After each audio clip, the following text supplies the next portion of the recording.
Attention all tradies, DIYers and homeowners.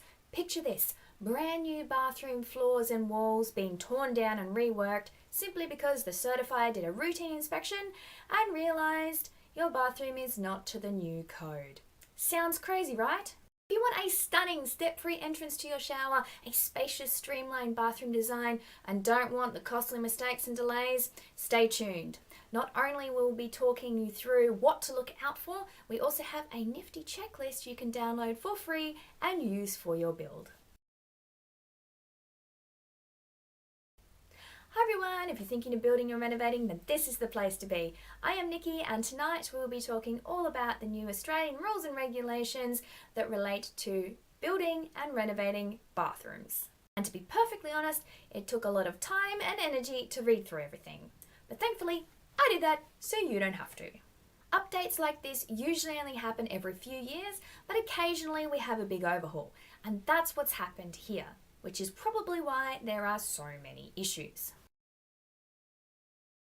Entry to the property, door widths, hallway widths, bathroom and shower floors, clearance around the toilets, structure of the walls in certain areas of the bathroom, energy efficiency, heaps more stuff. For the purposes of this video, we will only be discussing the bathroom changes. The rest we will cover in our next videos, so stay tuned for that. Disclaimer, each state is slightly different, so when I reference anything in this video, please ensure you check your state or territory documentation to ensure nothing is overwritten. Except in the case of New South Wales, which for some reason decided not to implement these changes. Which makes me angry! And you wouldn't like me when I'm angry!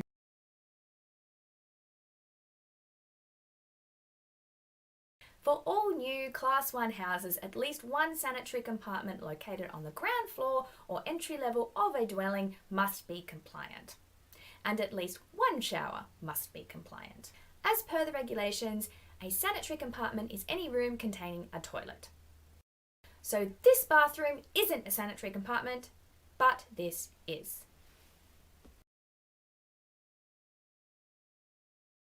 This is where I've seen a lot of people coming unstuck. If the falls on your shower or bathroom floor are not correct when the slab is poured, then it can be very difficult to fix. In some editions of the NCC, floors did not have to be graded to a non-mandatory floor waste. So, in some circumstances, the floor could be falling to the shower drain, but not to the floor drain. Now with the new rules, regardless of the type of drain, whether it's required or not, if you have a floor waste, then the floor must be graded to that waste. And the continuous fall of the floor plane must be a minimum 1 in 80 and a maximum 1 in 50. So 1 in 100 shouldn't exist anymore. And we now have a maximum fall, which can be tricky to deal with. Now I hear you saying, Nikki, what does that mean? What does that look like? Well, if we look at these sections here, we can see that for every 1 millimeter rise, you need between 50 mil and 80 mil run, or between 0.72 and 1.15 degrees fall. This is a little different to the 0.57 degrees that 1 to 100 gives us. With that in mind, check this out. This is a compliant bathroom layout with the red line showing the toilet clearance and only one shower drain. The 0.73 degrees complies, but none of the other falls do because the bathroom is too big for just one floor waste. This one shows a previously compliant bathroom with a 1 in 80 minimum fall, but the 1.72 degrees is over the maximum 1.15 degrees and the rest of the floor is non-compliant. If we change the size of the shower and add another floor waste, then the falls are compliant, but this dramatically changes the layout of the bathroom.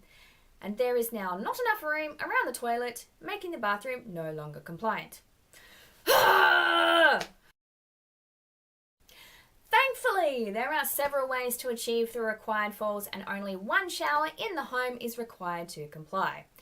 Interestingly enough, the shower doesn't need to be on the entry or ground level. It doesn't make any sense to me, but that's what it is, so that's what we're going to do. The Liveable Housing Design Standard 5.2 says a compliant shower must have a hobless and step-free entry.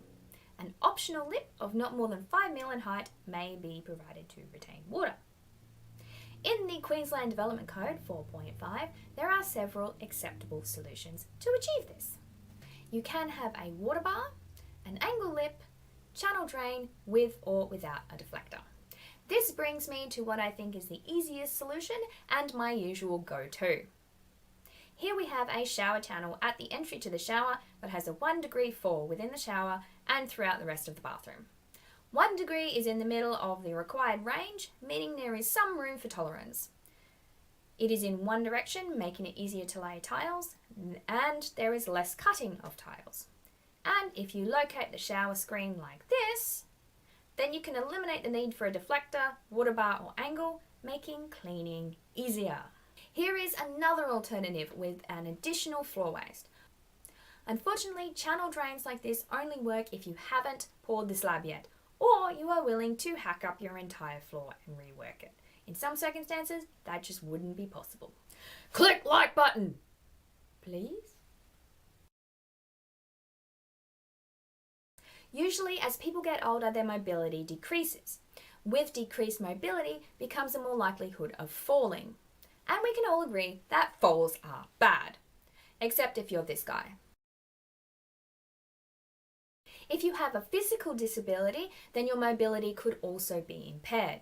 So the whole point of reinforcing bathroom walls is to allow for grab rails to be installed now or in the future. There are 3 options for doing this. You can have a minimum 12 mil thick structural plywood sheet, a minimum 25 mil thick timber noggings, or light gauge steel framing or metal plate to NASH standards.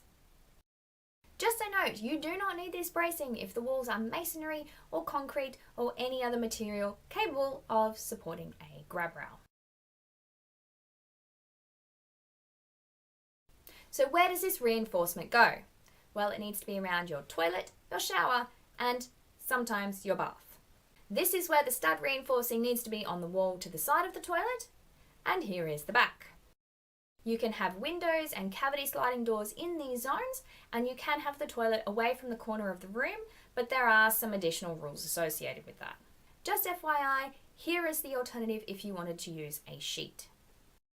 If you have a specific question about this, please comment and we will answer it, or ask your local certifier for clarification. There are just too many options to include them all in this video. It'll be like a 2-hour long video, so we didn't want to do that. If you want to have a look at these in more detail, I've included links to the official documents in the description. Showers are a similar deal, and you can have taps, niches, soap holders located within these areas too. And just like with toilets, this is the nogging locations and the sheet locations. Now, if a bath is provided, then the reinforcing is slightly different. If you are lucky enough to have a freestanding bath and you have a compliant shower, then you don't need any reinforcing in the walls at all. As with showers, you can have taps, niches and soap holders fixed to the wall within these zones as well. My preference for these situations is to use the plywood sheeting over the additional noggings. This is because you will be fixing other things to the wall anyway, like toilet roll holders, towel rings, towel rails, racks and the like.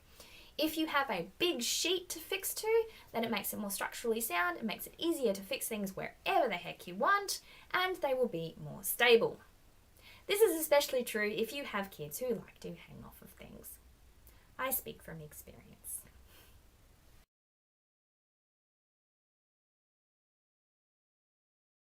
Circulation simply means the areas within a space that are used for travel. So the in-between spaces, if you will. The major changes regarding circulation have to do with the space around the toilet and the width of the doors. You can still have a toilet in a separate room or water closet or in a standard bathroom configuration, like this. But in both circumstances, you need a minimum 900mm wide by 1200mm long clearance zone in front of the pan. Be aware that every toilet pan is slightly different. And you need to check this dimension to make sure you have left enough room. This is especially true if you have upgraded your finishes, fittings and equipment package with your builder or selected a more snazzy looking toilet. Here are two examples from the Liveable Housing Design Handbook that shows exactly what I mean. As you can see, a fixed obstruction like a vanity basin or a bath must be outside of this clearance zone. This is also true of the door swing. In this case, the door is a cavity door, so there is no swing. But if we added a swing door, then it must be swinging outside of this zone, just like this.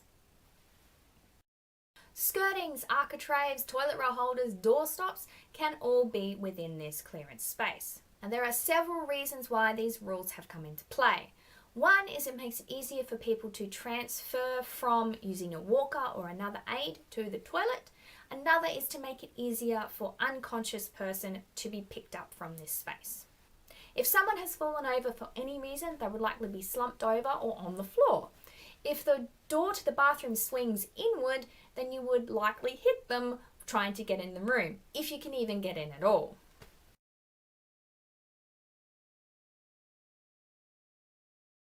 Have you ever noticed that not all doors are made the same? A removalist will tell you that internal doors and corridors, especially those to a bathroom or laundry, are never wide enough. That's because they're usually a different width to the entrance door. This makes moving furniture using prams, wheelchairs and walkers really difficult. Part 3 of the Liveable Housing Design Standard aims to change this. From now on, the clear opening width of required internal doors must be a minimum 820mm.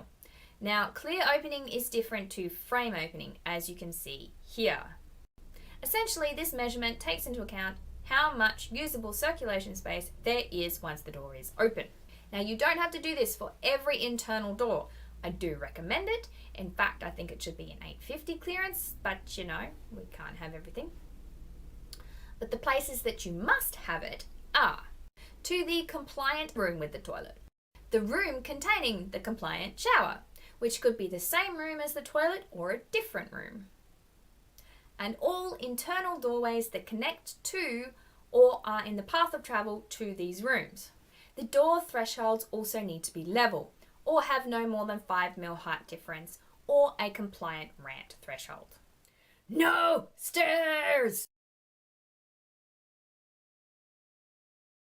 To add to this, all corridors, hallways, passageways, etc.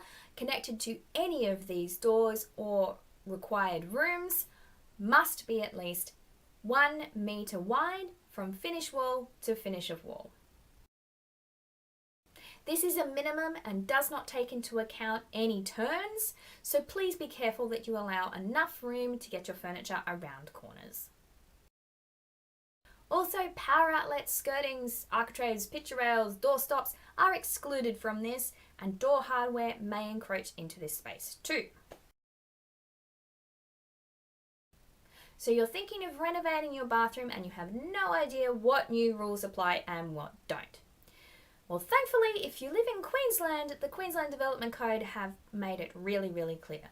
If you don't, please check your individual state. And if you're New South Wales, we still know it's a problem, so let's just not talk about it. In Part 4.5, Livable Dwellings and Grading to Floorways, A1.2 states, repair and maintenance are not required to comply with the Livable Housing Design Standard where the part of the 1A building or sole occupancy unit being repaired and maintained did not comply with the Livable Housing Design Standard prior to the repair or maintenance being undertaken. Gosh, government love words, don't they? Whew, here's a few more that they decided to put in. Repair is defined as returning an item to an acceptable condition by the renewal, replacement or mending of worn, damaged or degraded parts. What the heck does that all mean? Well, the key words here are renewal and replacement. So, if all you want to do is replace like for like, if you live in Queensland in a standard house or unit, your home was built prior to the 1st of October 2023, or it was not built using the silver, gold or platinum livable housing design guidelines, then you should be all good. For example, If you want to replace your toilet, retile the floors, replace the vanity, there should be no troubles provided you are compliant with the original standard regarding waterproofing, drainage and the like. If you want to completely rip up a shower hob and install a step-free entry, you can do this to the old standard, but I would recommend upgrading it to the newer standard if you can. But this can all be costly and it is not suited to all situations, so ask a professional before you start hacking away.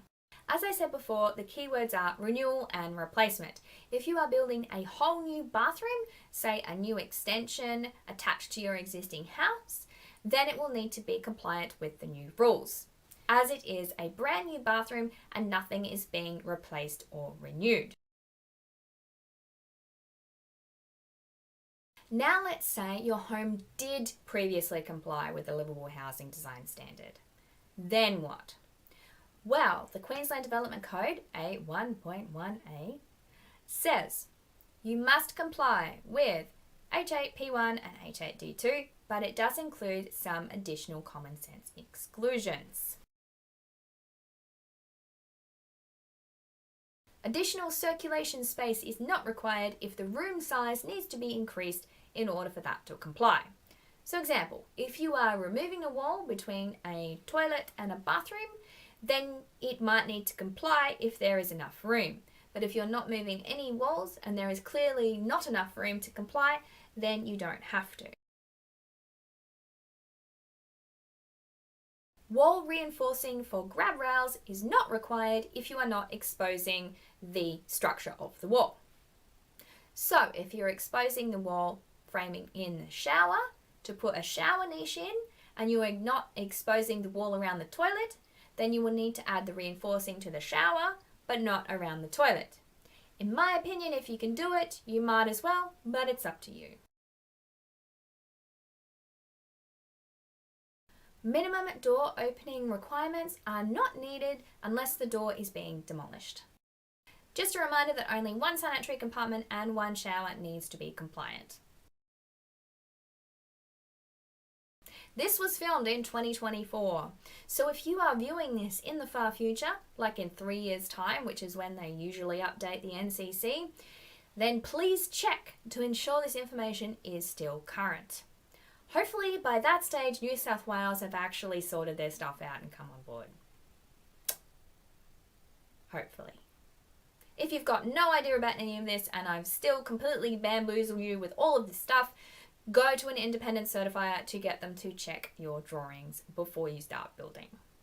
Or get us to look over your design and we can flag any issues early.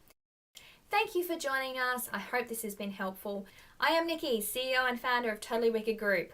Hulk out! Have a totally wicked evening.